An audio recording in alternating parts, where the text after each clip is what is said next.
Donc un autre problème que j'ai détecté là, j'ai pour fermer une période, j'ai saisi un départ. Et on le voit ici, c'est une mutation. Mutation donc à l'université de Ségou, de l'ENI à l'université de Ségou. Bon, il n'y a pas eu de problème sur la saisie de la mutation, mais on va voir le reste, les conséquences. Donc ici, j'ai saisi une mutation au 30 septembre. Donc on est dans un segment qui est encore en cours. La personne reste présente à l'ENI, bon, pas de souci, tout est correct. Et la date de fin a bien été mise au 30 septembre 2019. Bon, j'ai pas vérifié si les activités sont fermées, etc. Mais quand je sélectionne sur Futur, j'ai donc puisqu'il a été muté à Ségou, j'ai un segment Ségou qui a été créé, que l'on voit ici, mais, problème, quand je clique sur Ségou, le statut a disparu, on est toujours à l'ENI,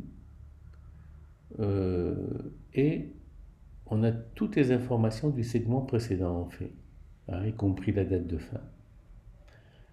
Et quand je me connecte sur Ségou avec les droits de GRH, je vais le faire ici. Voilà, personnel, je sélectionne, je vais prendre la même personne, bas Amassir, voilà, impeccable, hein, on voit qu'il a un nouveau segment à Ségou et qu'il en avait un à l'ENI, donc ça c'est correct. Si je clique sur segment ici,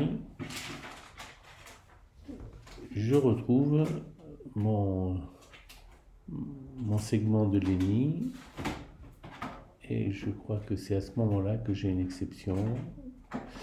Ben non, j'ai pas d'exception. Donc là, on voit que je resélectionne le segment Ségou et j'ai donc toujours la même information, bizarre, pas de statut, date de fin 39. Et tout à l'heure, à ce moment-là, j'ai eu une exception ici.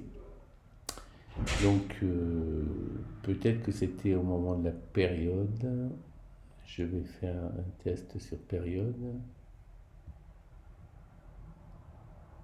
Voilà. Et donc la période, on voit que elle a bien été créée correctement, sans date de fin. Comme il semblerait ici, le segment Ségou. Bon, ben voilà, un problème que j'ai noté. Hein. On voit que le segment Ségou est assez étrange puisqu'il est affiché à l'ENI avec une date de fin, enfin bref, il a les informations du segment ENI.